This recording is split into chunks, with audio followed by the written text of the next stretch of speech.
Joan Jeffries as Marion Kirby, the ghostess with the mostest. Robert Sterling as George Kirby, that most sporty spirit. And Leo G. Carroll, host to said ghosts, as Topper.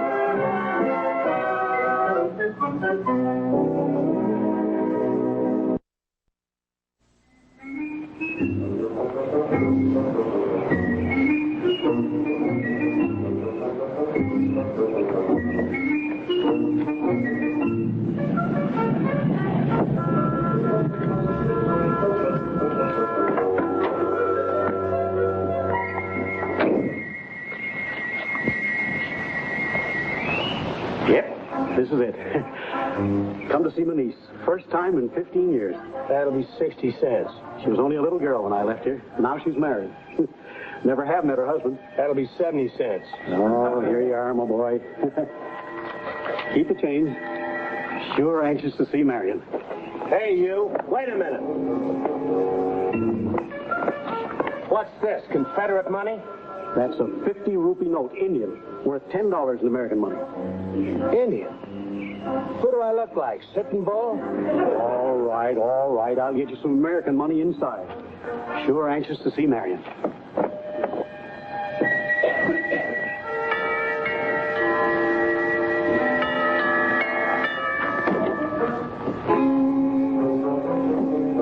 My boy. My dear boy.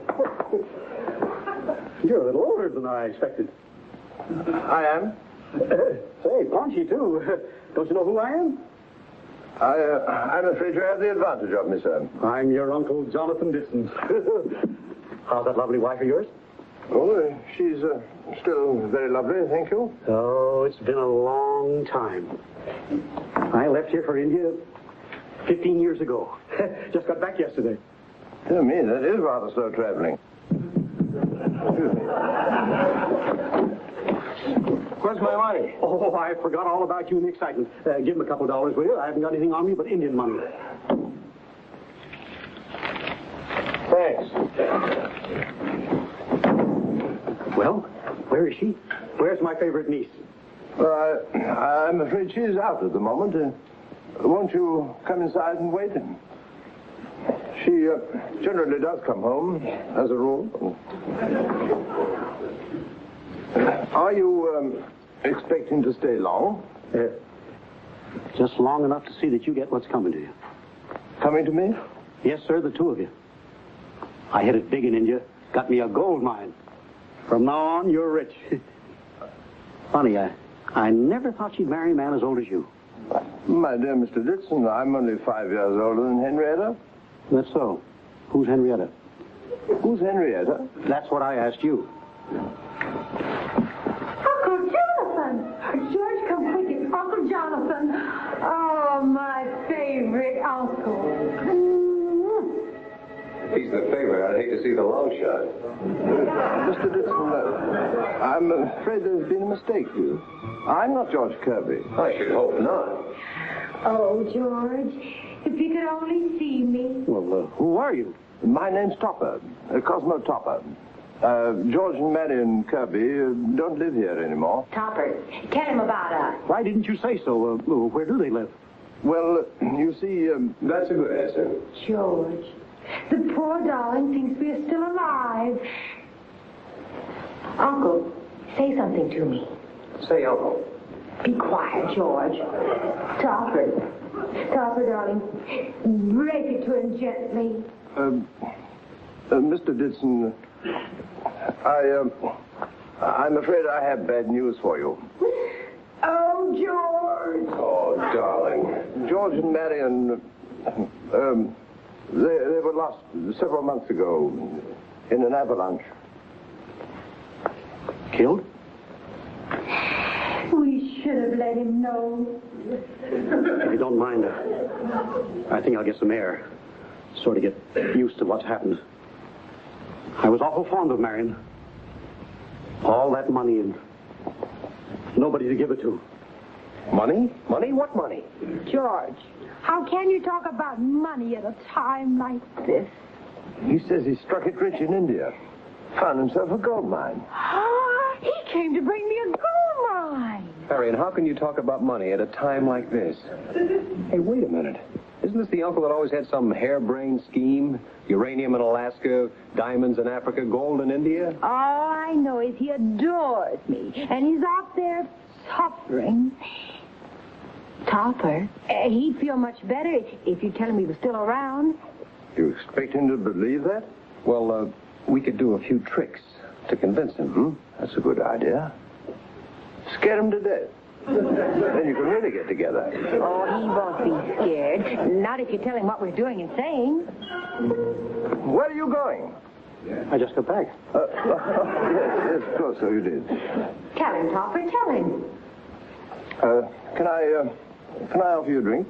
Oh, yes, I think so. You know, it's mighty nice of you to go all this trouble for a stranger. Not a bit, only too glad. How's that for service? How'd you do that?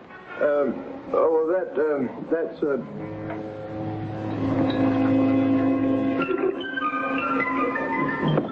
What's that? Tell him, Topper. Make him happy. Oh, that's George Kirby. At least that's his ghost. Hi, Unc. Say, you think I'm believing in ghosts? Well, hardly. But it's true all the same. Well, what's that? That's Neil. He's St. Bernard. He got lost in the avalanche with George and Marion. What are you giving me? Your drink? All right, Neil, I'll get around to you in a minute.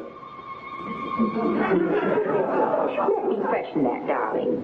I thought I'd seen everything. How do you do it? Well, I told you. It's your niece and nephew. Can you see them? Most of the time. For instance, I'm seeing them now. Well, if you can see them, why can't I? Yeah, why is that, Topper? Well, you see, I happened to be the first human they ran into after the accident. Oh. I suppose that's why they had to be audible and visible to me. Well, what do you know? Marion and George. Well, that's Neil, the dog. George and Marion are over there. Hello, honey. Hi, George. He did believe it, Topper. I told you he would. You know, it's kind of hard to believe. I guess I'll just have to get used to it. You must stay a while. You must stay. Well, only a day or so. My luggage will be along in a minute. Come here, Marion. Come here, kitten.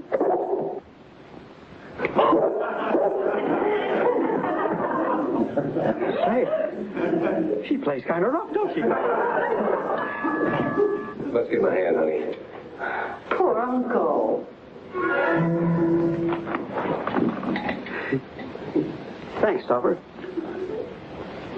I thought I'd seen everything, but I can't see anything.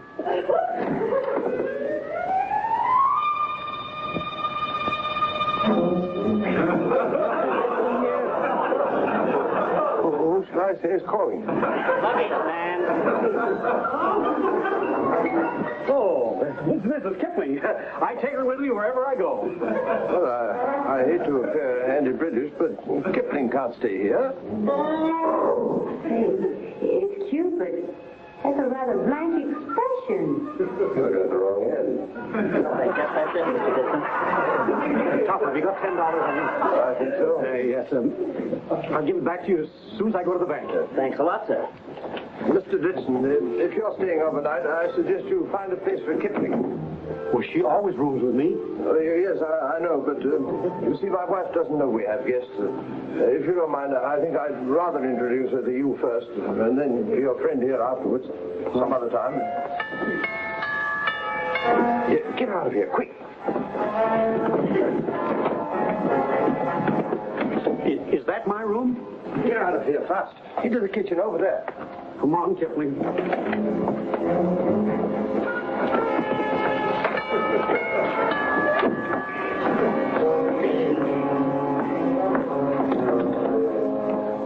Oh, dear. You'll never believe what happened. I think I would. That silly Miss Truesdale next door said she thought she saw an elephant coming up our walk. Silly woman. Elephant, indeed. Well, that reminds me. Is Katie home? home yet? Not yet. Henrietta, there's something that I rather want to... Well, she said she'd be here in time to fix dinner. Maybe I'd better get it started. no, I wouldn't do that, dear. Why not? Well, never start anything you can't finish. Besides, I want to talk to you. You don't have to pull me, Cosmo. What did you want to talk to me about? We have a guest, dear. A guest? He's George and Marion Kerbys' uncle. Came all the way from India to see them. And then, of course, when he discovered that they weren't... Poor dear. Yes. Must have been a terrible shock. Yes, that's why I asked him to stay overnight. Give him a chance to recover. That was sweet of you, Cosmo. Where is he?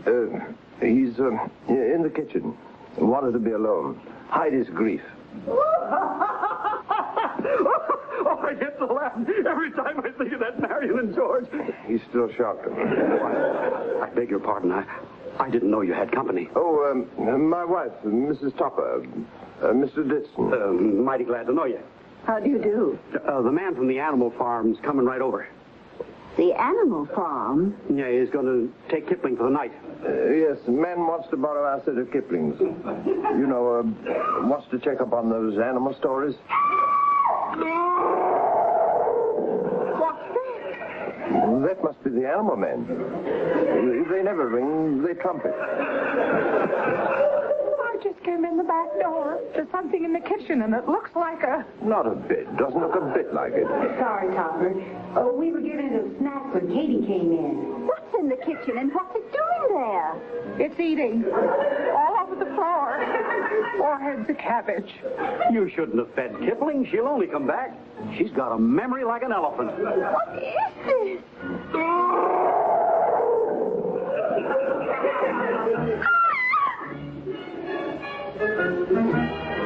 What is that?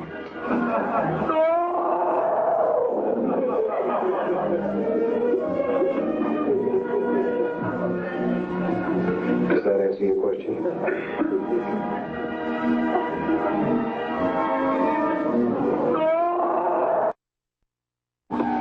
Jonathan Ditson don't give up easy. He certainly don't. Very interesting, I'm sure. Now, if you'll excuse me. Oh, but you haven't heard the best part. Well, you explain it to Cosmo, and he'll explain it to me. Good night. Let's get out of here. By all means. That 400-mile trek through the desert is killing my feet.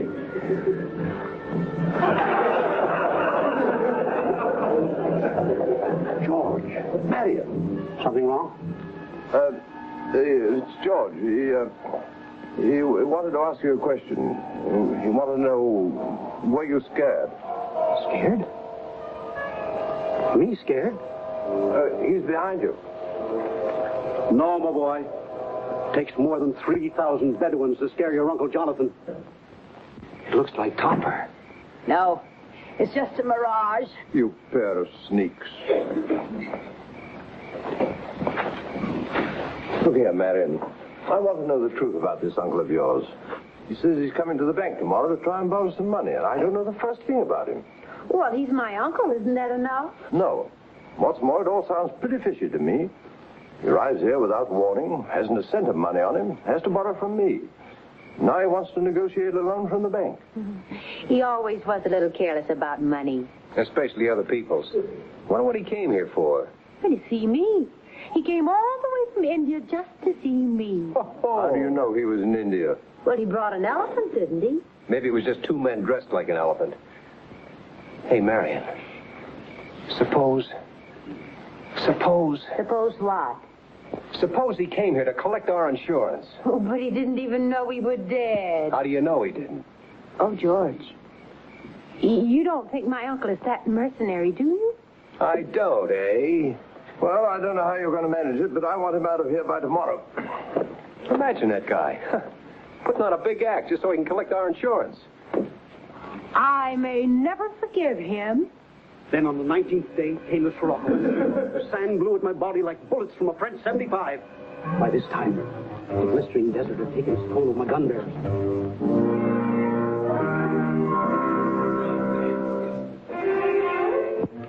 Yes, sir? Want to see Topper? I'm sorry, sir. Mr. Topper's gone home. Well, he knew I was coming. He got no right to go home. It was very important, sir. He had to meet Mrs. Baskerville to go over some accounts. She's the bank's biggest depositor.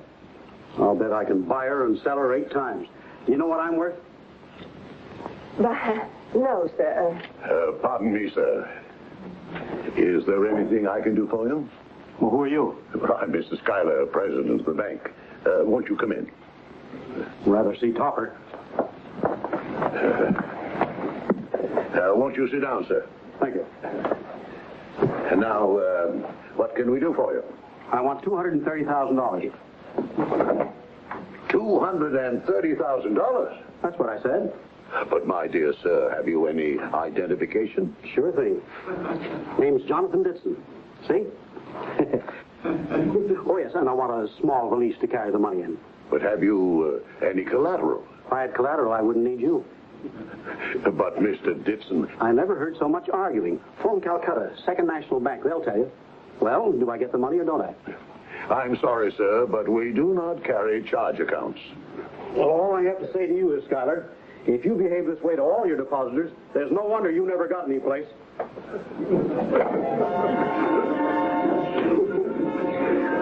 Mrs. Baskerville, you needn't have come here. I could have come to your house. I come and go where I please. Where's Schuyler? You sent for me, Mrs. Baskerville? Yes. I want to know why you kept Topper from investing my money in the Flynwood self-development. Well, I didn't think it was sound. Well, Topper did, and he was right. It might have happened the other way. But it didn't. I trust your judgment, and I'm not going to have it interfered with, except by me. Topper, if I were you, I'd open my own bank. By the way, Topper, do you know a man named Ditson? Well, I've met him. Did you ask him to come into the bank today? What is this, a quiz program? I'm afraid this Ditson is an irresponsible character. He wanted to borrow $230,000 from the bank without any identification or collateral. Why bother me about it? I just wanted to know if Topper knew this man. Well, hardly. Just a passing acquaintance. Oh, Topper, where are you? Who's that? Buying some presents for Marion. I couldn't get any money from that old skinflint at the bank, so I had to charge it to you. Well, Topper, I thought you said Mr. Ditson was only an acquaintance. Did you call me, Uncle Jonathan? Well, a party. Well, if it isn't the old skinflint. No offense, ma'am. Don't mind me. Well, I'm waiting for an explanation, Topper. You leave him alone, you big bully. Well, it's like this. Well, he don't know beans about running a bank. Why don't you have him impeached? You can say that again. Why don't you have him impeached? Thanks. Uncle, please. Oh, so he's your uncle, huh? Well, not mine, theirs. Whose? Theirs, the Johnsons. Fifth cousins of my wife. Well, Mrs. Baskerville, what do you think of Mr. Topper's judgment now? Introducing that madman into the bank. What did you call me? Now, don't hide behind me, Schuyler. I'm not going to fight him for you. Come out and fight.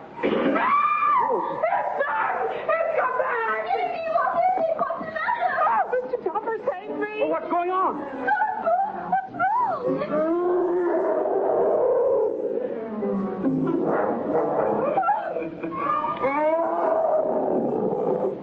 How did she get back here? She never forgets an address. What is that? That's an elephant. I know it's an elephant, but what's it doing in here? It was left over from the Republican convention.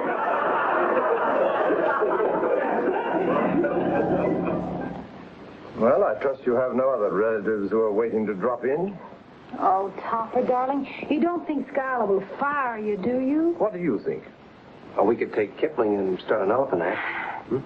George, the least we can do for Topper is to get Uncle Jonathan out of the house. And how do you expect to go about that? Think, George, think. We've got to get him out of here before he collects our insurance. I won't give it to him. I want Topper to have it.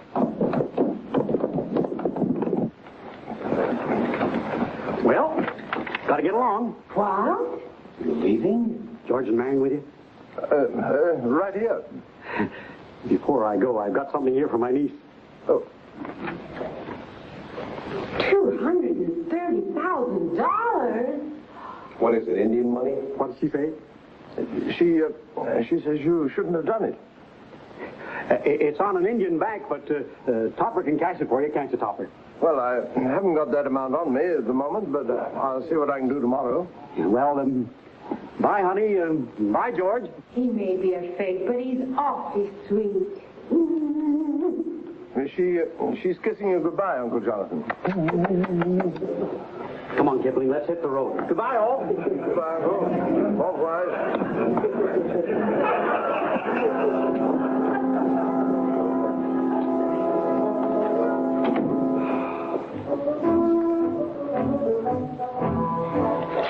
George, what are you doing with all my money? Oh, what money?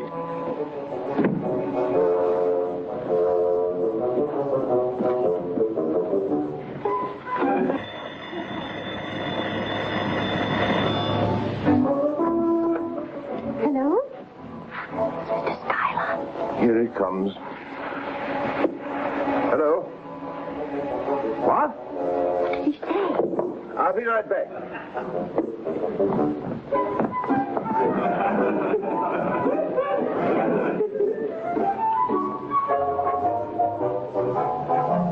Papa, what are you doing? Skylar just got a cable from India. Uncle Jonathan has got a gold mine. In fact, he's got 3 of them. He's a multimillionaire. Oh, you ruined me. It's all your fault, you cynic. Well, anyone can make a little mistake. We'll never be able to put all these together.